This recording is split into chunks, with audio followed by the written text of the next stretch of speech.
আমরা ভারতীয়রা কি আমেরিকার কথা জানতাম কলম্বাসের অনেক আগেই? কিছু প্রত্নতাত্ত্বিক প্রমাণ এবং আমাদের পৌরাণিক শ্লোকগুলো কিন্তু সেরকমই কিছু বলে। অনেকদিন আগের কথা, প্রহ্লাদের ছেলে অসুর সম্রাট বিরোচনের দেবতাদের সঙ্গে খটামটি লেগেই ছিল।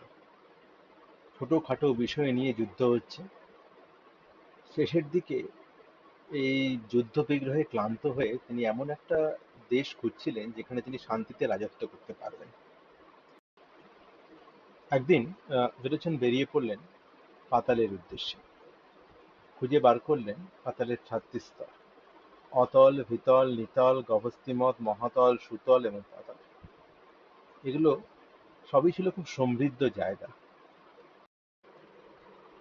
বিরোচনের ছেলে মহাবলীর সময় অসুর সাম্রাজ্য এবং তার অধিবাসীরা সমৃদ্ধির চূড়ায় পৌঁছায়। দেবরাজ ইন্দ্র ইনসিকিউর হয়ে বিষ্ণুকে একটা ব্যালেন্স আনতে বলে। বিষ্ণু বামন রূপে জন্মগ্রহণ করে এক যজ্ঞের সময় মহাবলীর কাছ থেকে ভিক্ষে হিসেবে তার পুরো সাম্রাজ্যটাই চেয়ে নেন। মহাবলী এক কথায় সব ছেড়ে দিয়ে পাতালের উদ্দেশ্যে যাত্রা করেন। সেই পাতাল যেখানে তার বাবা বিরোচন আগেই আধিপত্য স্থাপন করেছেন, সেই জায়গাটা যে কোথায় সেটা এবার আমরা দেখব। শাস্ত্র এ ব্যাপারে খুব বেশি কিছু বলে না, যা আছে খুবই অল্প। বিষ্ণু পুরাণের পঞ্চম অধ্যায়ে আছে মহর্ষি নারদ একবার পাতালে গিয়েছিলেন। পাতাল গিয়ে তার এত ভালো লাগে, ফিরে এসে তিনি ডিক্লেয়ার করলেন পাতাল জায়গাটা স্বর্গের থেকেও বেশি সুন্দর। সেখানে নাগারা বিভিন্ন অলংকার পরে ঘুরে বেড়ায়। দৈত্য দানবের মেয়েরা এতই সুন্দরী যে সাধু সন্ন্যাসীও নিজেকে ঠিক রাখতে পারবে না। খানা পিনার এলাহি আয়োজনে সময় কিভাবে কেটে যায় কেউ জানে না। একটা গুরুত্বপূর্ণ ব্যাপার তিনি বলেছেন যে সেখানে একটা পর্বত শৃঙ্খলা আছে, সেটা এতই বিশাল যে মাপা যায় না, তাই তার নাম অনন্ত। প্রলয়ের সময় তার থেকে গরম বিষ বেরিয়ে আসে, তার তুলনা একমাত্র কৈলাস পর্বতের সাথেই হতে পারে। আরেকটা সোর্স বায়ুপুরাণেও আছে, পাতালে নাগারা থাকেন। এখানেও গয়নার কথা আছে, বলা আছে নাগরাজ বাসুকী তক্ষক সবাই ওখানেই রয়েছেন। এটা একটা বড় রেফারেন্স। এই সেকেন্ড নাগাল্যান্ড পাতালটা ঠিক গেল কোথায়? সব জায়গাতে মোটামুটি বলা আছে পাতালটা নিচের দিকে, বহু দূরে, সহস্র যোজন দূরে। এখন বিরোচন বা মহাবলীর বাড়ি যেখানে ছিল কেরালা, সেখান থেকে যদি আমরা নিচের দিকে যেতে শুরু করি, দূরে অনেক দূরে সমুদ্র ধরে ধরে, বেশি চিন্তা ভাবনা না করে, মানে নিচে মানে মাটির নিচে তো নয়, নিচের দিকে ম্যাপে যেতে যেতে যেতে যেতে যেতে যেতে আমরা গিয়ে পৌঁছাবো আন্টার্কটিকায়। আন্টার্কটিকায় তো আর কেউ থাকে না, সুতরাং সেখান থেকে যদি একটু ডান দিক দিয়ে কাটিয়ে বেরিয়ে যাওয়া যায়, আর একটু গেলেই যে জায়গাটা আসে সেটা কিন্তু দক্ষিণ আমেরিকা। দক্ষিণ আমেরিকায় পেরু মোটামুটি এমন একটা জায়গা যেখানে পাহাড় পর্বত আছে। আহ, সেখানে গিয়ে আন্দিজ পর্বতশ্রেণী দক্ষিণ আমেরিকার বিভিন্ন দেশ জুড়ে, আর্জেন্টিনা, বলিভিয়া, পেরু। তবে বিশেষ করে পেরুতে আহ, দেখলাম অনন্ত নামের পিকের ছড়াছড়ি। খুঁজতে শুরু করলে দেখা যায় অন্তত 4টে অনন্ত আছে। আহ, প্রথমে একটা অনন্ত পেলাম, তারপরে পেলাম চুলো অনন্ত, তারপরে পেলাম আপু অনন্ত। উঁচু পাহাড়কে দেখলাম পেরুতে আপু বলে। এবং তারপরে আবার একটু পশ্চিম দিকে এসে আরেকখানা অনন্ত। কিছু মিল তো পাওয়া যাচ্ছে, কি বলেন? আর একটু গভীরে গিয়ে দেখা যাক এবার। এই অনন্ত নাম হলো কেন সেটা কিন্তু পেরুর অধিবাসীরা এবং অনেক পুরনো অধিবাসীরাও জানে না, এবং স্প্যানিশরা যখন ইনকাদের জিজ্ঞেস করে কেন নামটা হয়েছে তারাও বলতে পারেন, মানে সেটা স্মৃতি থেকে হারিয়ে গেছে। আচ্ছা, অনন্ত না হয় কাকতালীয় ভাবে ফাঁকে তালে পাওয়া গেল পেরু, কিন্তু সেই যে গরম বিষ বেরিয়ে আসার ব্যাপারটা বলা ছিল, আহ, তার জন্যে একটু ভূগোল ঘেঁটে দেখলাম আন্দিজ পর্বতমালা খুব আনস্টেবল, এবং এখানেও আগ্নেয়গিরির ছড়াছড়ি। সেই যে আগে গরম বিষ বেরোনোর কথাটা বলা ছিল, সেটা কি তবে আগ্নেয়গিরির কথা বলা ছিল? এটাও কি মিলে যাচ্ছে নাকি? এটাও কি কাকতালীয়? কি ভাবছেন? দেখুন, অনন্ত মিলল, আগ্নেয়গিরিও পাওয়া গেল।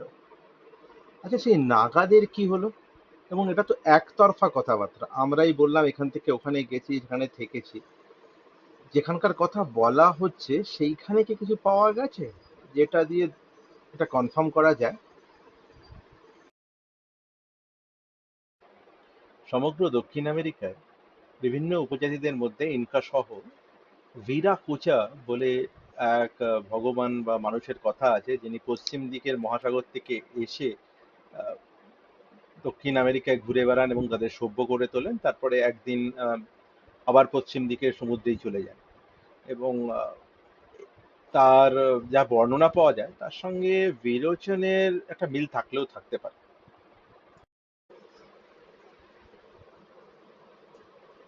আমাদের সব পুরাণেই পাওয়া যায় পাতালে নাগাদের বাস।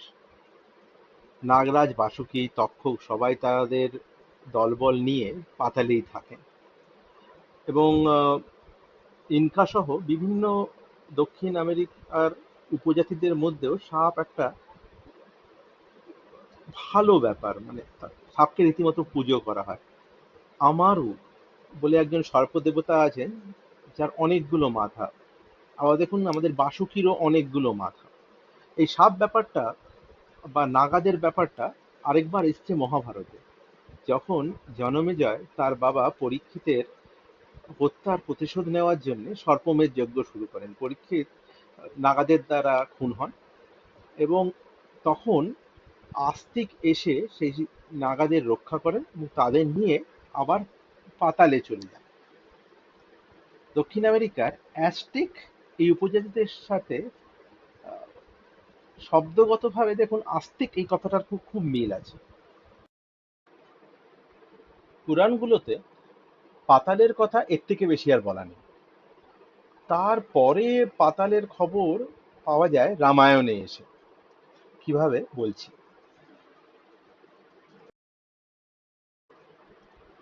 রামায়ণে দেখি রাবণ সীতাকে অপহরণ করে পালিয়ে যাওয়ার পর লক্ষ্মণ আর রাম সীতাকে খুঁজতে খুঁজতে সুগ্রীবের কাছে গিয়ে উপস্থিত হন এবং তার সাহায্য চান। সুগ্রীব তার বানর সেনাদের চারদিকে সীতাকে খুঁজতে পাঠান এবং কোথায় যেতে হবে সেটাও বলে দেন। এত ডিটেলসে বলেন যে সেটাকে অ্যাটলাস বলা চলে। হনুমান লঙ্কায় গিয়ে সীতাকে খুঁজে পেলেন, কিন্তু একদল পূবে যায়। সুগ্রীব তাদের বলেছিলেন জম্বুদ্বীপের মাঝখান থেকে যাত্রা শুরু করে প্রথমে পড়বে জগদ্বীপ, সুমাত্রা দ্বীপ, এবং তারপরে গভীর সমুদ্রে জলের তলায় একটি আগ্নেয়গিরি। তারপরে পড়বে মহাসমুদ্র।